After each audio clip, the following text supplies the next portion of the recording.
Hello friends, welcome to my YouTube channel.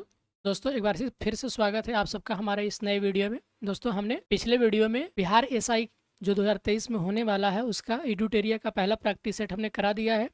तो जिन लोगों ने हमारा वो वीडियो नहीं देखा है तो प्लीज़ जा करके वो देखिए। आज हम आपके सामने वीडियो नंबर 2 लेकर के उपस्थित हैं। ये आपका प्रैक्टिस सेट नंबर 2 का हो। चलिए, तो आइए आप वीडियो को शुरू करते हैं। आज का हमारा पहला सवाल होगा कि जब भारतीय न्यायिक पद्धति में लोकहित मुकदमा यानी कि पीआईएल लाया गया तब भारत के मुख्य न्यायमूर्ति कौन थे? पब्लिक इंटरेस्ट इंटरेस्ट लिटिगेशन, तो ये थे पीएन भगवती। राइट आंसर आपका ऑप्शन सी हो जाएगा।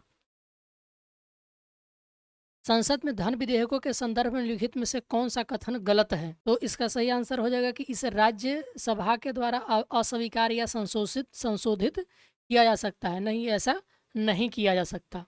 राइट आंसर आपका डी हो जाएगा। संविधान के किस अनुच्छेद में संसद के संयुक्त अधिवेशन की व्यवस्था है? तो ये संयुक्त अधिवेशन की व्यवस्था अनुच्छेद 108 में है। ठीक है, और आपको पता होगा कि संयुक्त अधिवेशन राष्ट्रपति के द्वारा बुलाया जाता है और इसकी अध्यक्षता लोकसभा के अध्यक्ष के द्वारा किया जाता है। अगर लोकसभा अध्यक्ष अनुपस्थित हो तो उपाध्यक्ष करेगा, तो अगर उपाध्यक्ष भी अनुपस्थित हो तो राज्यसभा का उपसभापति करेगा। ठीक है, चलिए आगे बढ़ते हैं। तो भारत में राजनीतिक दलों का पंजीकरण निम्नलिखित प्रावधानों में से किसके अनुसार किया जाता है? तो ये लोक प्रतिनिधि अधिनियम 1951 के तहत किया जाता है। राइट आंसर आपका ऑप्शन ए हो जाएगा। राज्य मानवाधिकार आयोग अपना वार्षिक प्रतिवेदन किसके समक्ष प्रस्तुत करता है? तो राइट आंसर आपका ऑप्शन बी हो जाएगा, राज्य सरकार। ठीक है ना।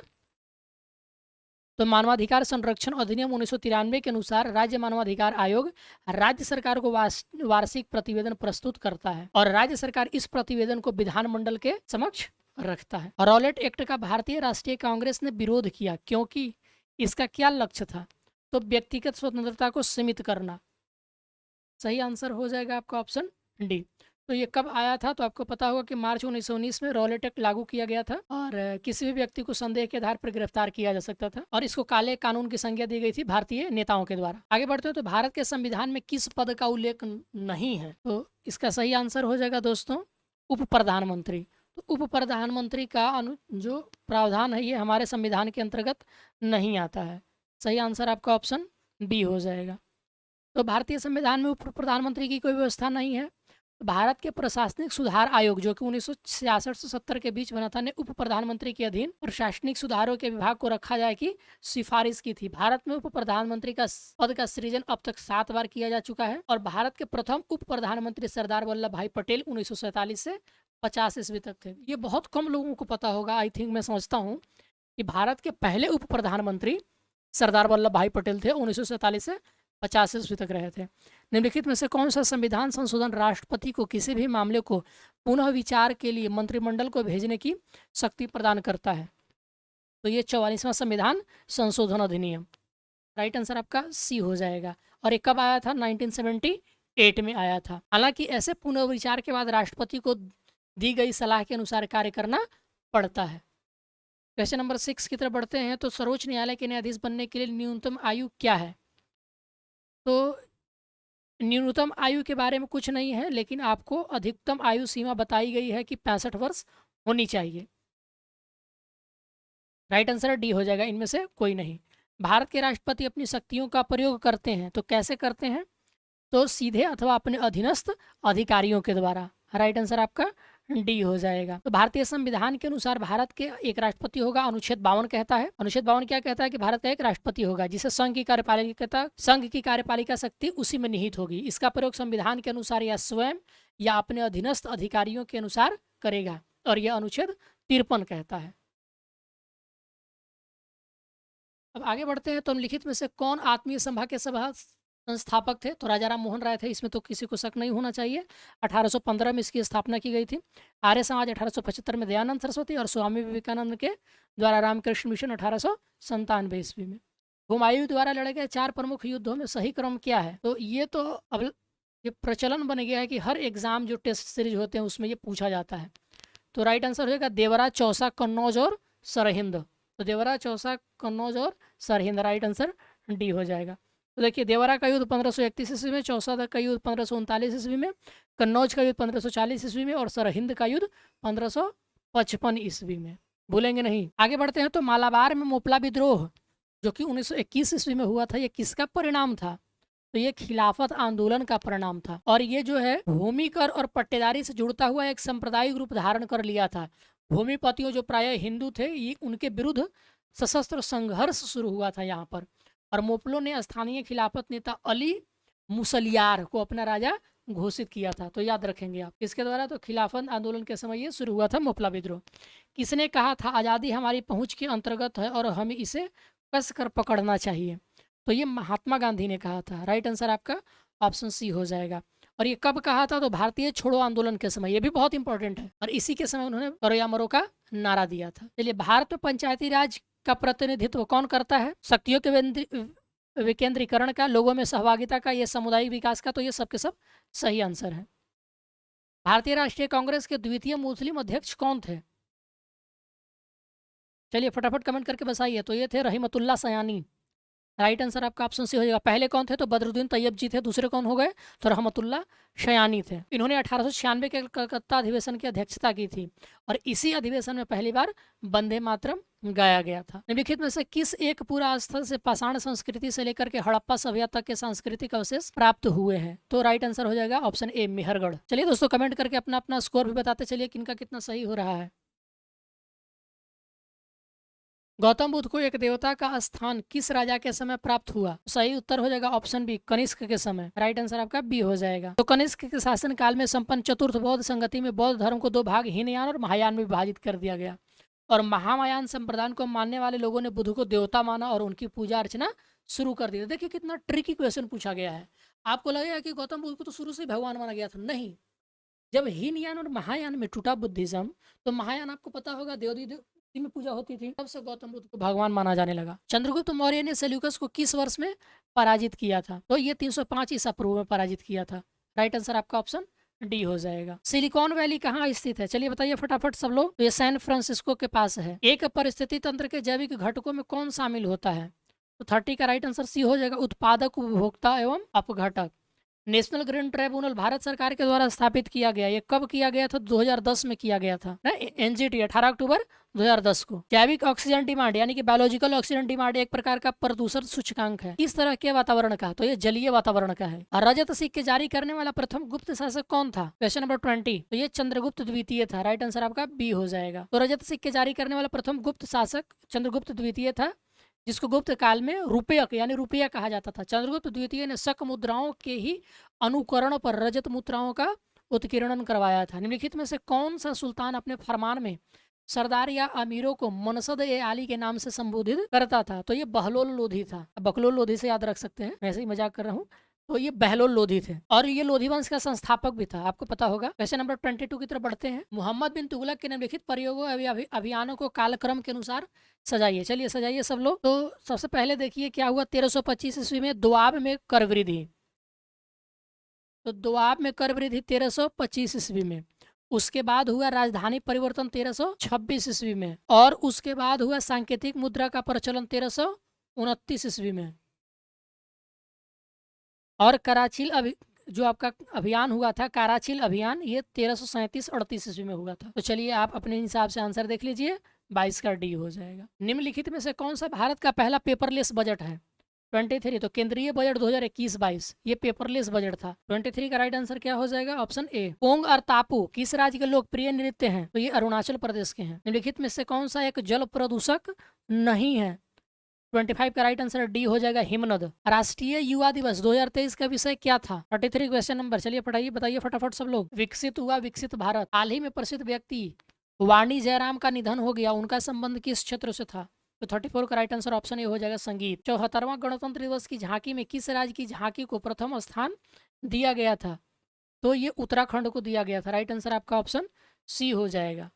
और दूसरे स्थान पर महाराष्ट्र था, तीसरे स्थान पर उत्तर प्रदेश की झांकी रही थी। दादा साहब फाल्के अंतर्राष्ट्रीय पुरस्कार है तो किस फिल्म को बेस्ट फिल्म के लिए चुना गया है? तो द कश्मीर फाइल्स के। निम्नलिखित युग्मों में से कौन सा एक सही सुमेलित नहीं है? खिलाड़ी और खेल आपको बताना है। तो ये सब इंटरनेशनल खिलाड़ी हैं, तो आपको ध्यान देना होगा। देखिए पामेला जेरलमो भारोत्तोलन से, ये आपका गलत है। तो पामेला जेरमेलो एक केन्याई मध्यम दूरी की धावक है, यानी कि इनका संबंध एथलेटिक्स से है, ना कि भारोत्तोलन से। ये दौड़ने वाली है, धावक हैं, जो 800 मीटर में विशेषता रखती हैं। वो पहली केन्याई महिला हैं जिन्होंने ओलंपिक स्वर्ण पदक 2008 में जीता था इन्होंने। निम्नलिखित में से किस विद्वान ने मानव विकास की अवधारणा की शुरुआत की थी? तो मानव विकास सूचकांक की अवधारणा का विकास जो है पाकिस्तान के अर्थशास्त्री महबूब उल हक ने किया था। WTO का पूर्ववर्ती नाम क्या है? तो ये गाट हुआ करता है, यानी कि the general agreement on tariffs and trade. 1 जनवरी 1995 को इसका नाम बदल करके वर्ल्ड ट्रेड ऑर्गेनाइजेशन किया गया। भारतीय वायुसेना के नए उप प्रमुख कौन बने हैं? तो भारतीय वायुसेना के नए उप प्रमुख जो है एयर मार्शल अमरप्रीत सिंह बने हैं। वर्तमान में भारतीय वायुसेना के प्रमुख जो है विवेक राम चौधरी बने हैं और वायुसेना दिवस 15 अक्टूबर को मनाया जाता है। तो राइट आंसर हो जाएगा अमरप्रीत सिंह। आर्थिक सर्वेक्षण 2023 के अनुसार नारियल उत्पादन में किस राज्य का प्रथम स्थान है? तो सबसे ज्यादा नारियल उत्पादन होता है केरल में आपका, और दूसरे स्थान पर कर्नाटक और तीसरे स्थान पर तमिलनाडु का स्थान है। ये दूसरे स्थान पर है और ये तीसरे स्थान पर है। 17वां वन स्थिति रिपोर्ट 2021 के अनुसार भारत के कितने राज्य या केंद्र शासित प्रदेशों में 33% भूभाग पर वनावरण लक्ष्य को प्राप्त किया है? तो 29 का जो आपका राइट आंसर, 39 का राइट आंसर हो जाएगा आपका 17। तो 17वां वन स्थिति रिपोर्ट 2001 के अनुसार भारत के लगभग 17 राज्य केंद्र शासित प्रदेशों ने 33% वनावरण लक्ष्य को प्राप्त कर लिया है। देश में कुल वनावरण एवं वृक्षावरण का प्रतिशत कितना है? तो 24.62% है। तो राइट आंसर इसका हो जाएगा 17। चलिए आगे बढ़ते हैं। तो पहली बार BCCI के द्वारा आयोजित महिला प्रीमियर लीग 2023 में कुल कितने टीमों ने हिस्सा लिया था? चलिए बताइए। तो 5 टीमों ने हिस्सा लिया था। राइट आंसर आपका ऑप्शन ए हो जाएगा। सबसे महंगी खिलाड़ी स्मृति मंधाना रही थी, जिनको 3.4 करोड़ में RCB ने खरीदा था, और पहले सीजन का खिताब मुंबई इंडियंस ने जीता। नवोदित लेखकों को प्रोत्साहित करने के उद्देश्य से भारत सरकार ने किस योजना की शुरुआत की है? तो 41 का राइट आंसर ऑप्शन ये हो जाएगा युवा 2.0। ये आपसे पूछा जा सकता है कि युवा 2.0 का संबंध ये किस योजना से है, ठीक है, या फिर किस मंत्रालय ने इसको शुरू किया है? तो याद रखेंगे कि कम उम्र के नवोदित लेखकों को प्रोत्साहित करने के लिए शिक्षा मंत्रालय के द्वारा ये योजना जो है शुरू किया गया है, और ये नेशनल बुक ट्रस्ट के माध्यम से शुरू मतलब कि आयोजित किया जाएगा। ब्रिटेन के प्रधानमंत्री ऋषि सुनक का संबंध भारत के किस राज्य से है? तो 42 का राइट आंसर ऑप्शन ए हो जाएगा, ये पंजाब से है। इनके पूर्वज पंजाब में रहते थे। इन्होंने 25 अक्टूबर को ब्रिटेन के प्रधानमंत्री के रूप में शपथ लिया था, और इनका जन्म 12 मई 1980 को ब्रिटेन में ही हुआ है।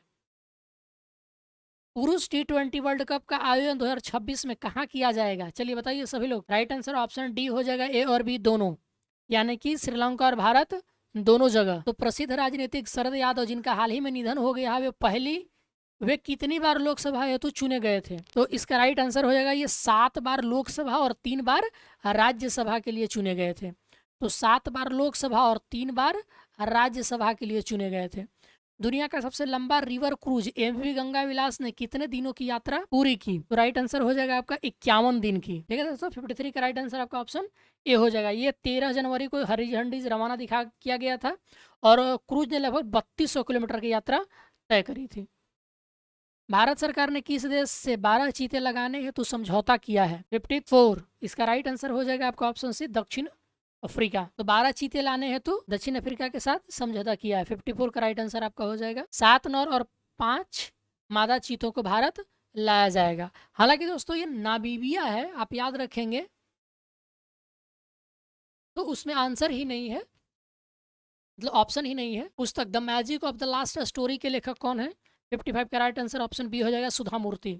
The magic of the last story. प्रतिवर्ष समर्पण दिवस कब मनाया जाता है? तो 56 का राइट आंसर ऑप्शन ए हो जाएगा, 11 फरवरी। शहाबुद्दीन चप्पू को किस देश का नया राष्ट्रपति बनाया गया है? 57 का राइट आंसर ऑप्शन बी हो जाएगा, बांग्लादेश। वैज्ञानिक अनुसंधान केंद्र दक्षिण गंगोत्री की स्थापना कब की गई थी? तो इसका सही आंसर हो जाएगा 1983 में, जो कि अंटार्कटिका में स्थित है। ये भारत का है, 1983 में।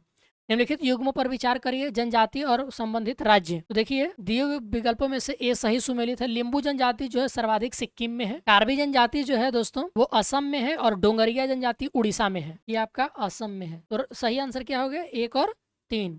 अब देख लीजिए, राइट आंसर आपका ऑप्शन ए हो जाएगा। राष्ट्रमंडल खेल 2022 में स्वर्ण पदक जीतने वाले सुधीर लाठ का संबंध किस खेल से है? तो 44 का आपका सही आंसर हो जाएगा दोस्तों, ऑप्शन बी, भारोत्तोलन से है। बजट 2023 के अनुसार प्राथमिक घाटा GDP का कितना प्रतिशत है? चलिए बताइए फटाफट आंसर। 23, 2.3% है ये।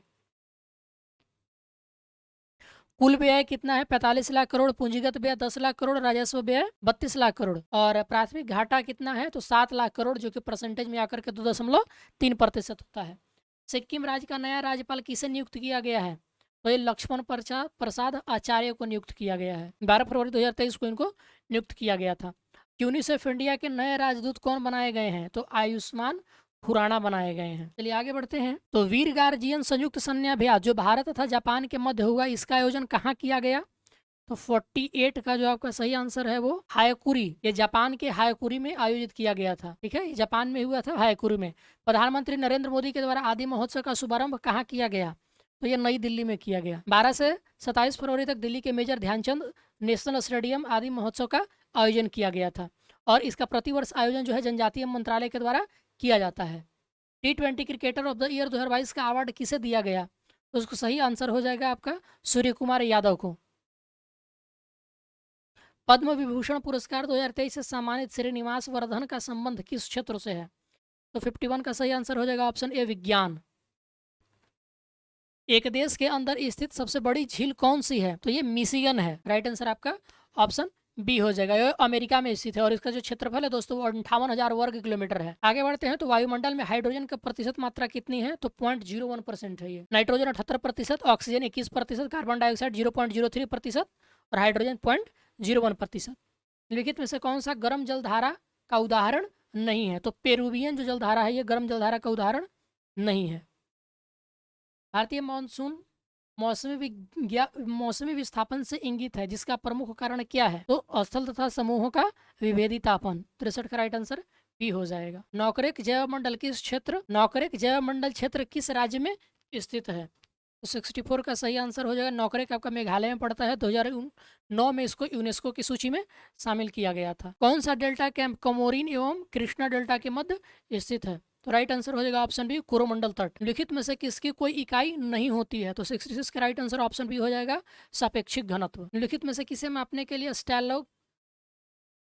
स्टैलैग्मोमीटर का उपयोग किया जाता है? तो पृष्ठ तनाव मापने के लिए किया जाता है। यदि किसी वस्तु वृत्ताकार पथ में घुमाई जाती है तो उस पर किया गया कार्य कितना होता है? तो वो 0 होता है। निम्न में से कौन सा विकल्प सहसंयोजक यौगिक का गुण नहीं है? तो 74 का सही आंसर हो जाएगा आपका उच्च गलनांक और क्वथनांक। इथेनॉल को ईथेन में परिवर्तित करने के लिए डिहाइड्रेटिंग एजेंट के रूप में किसका इस्तेमाल किया जाता है? तो ये सांद्र सल्फ्यूरिक अम्ल का इस्तेमाल किया जाता है। 75 का राइट आंसर डी हो जाएगा। आधुनिक आवर्त सारणी में प्रथम धात्विक तत्व यानी कि धातु कौन सा है? तो 76 का राइट आंसर लिथियम हो जाएगा। उदासीन गैसीय परमाणु के बाह्यतम कक्षा या कोष्ठ में से एक इलेक्ट्रॉन को हटाने के लिए निम्न में से किसकी आवश्यकता होती है? तो ये आयनन ऊर्जा। राइट आंसर आपका ऑप्शन ए हो जाएगा। ऊर्जा के संबंध में निम्नलिखित में से कौन सा कथन सत्य नहीं है? Question number 69। तो रूपांतरण के दौरान निर्गत ऊर्जा निर्वात में जाती है, ये आपका सत्य नहीं है। राइट आंसर आपका ऑप्शन डी हो जाएगा। तो ऊर्जा किसी वस्तु का वह गुण होता है जिससे वो किसी वस्तु के दूसरे वस्तु में स्थानांतरित करके किसी कार्य को किया जाता है। ऊर्जा को न तो उत्पन्न किया जा सकता है और न ही नष्ट किया जा सकता है। एक पत्थर किसी स्प्रिंग तुला पर बंधा हुआ है। निम्नलिखित में से कौन सी स्प्रिंग तुला के रीडिंग में सबसे कम भार दिखाएगी? तो जब वो पत्थर किसी बीकर के लिए पानी में पूरी तरीके से डूबी हुई होगी। तो 70 का सी हो जाएगा राइट आंसर। निम्नलिखित में से प्रति अम्ल के संगठन के रूप में किसका प्रयोग किया जाता है? Question number 78। इसका राइट आंसर हो जाएगा सोडियम हाइड्रोजन कार्बोनेट। जब सिल्वर ब्रोमाइड को सूर्य की रोशनी में रखा जाता है तब कौन सी गैस बनती है? तो इसका राइट आंसर हो जाएगा ऑप्शन डी ब्रोमीन गैस बनती है। उस प्रक्रिया को क्या कहते हैं जिसके द्वारा कोई धातु अपने आसपास उपस्थित नमी, एसिड इत्यादि द्वारा प्रभावित होती है?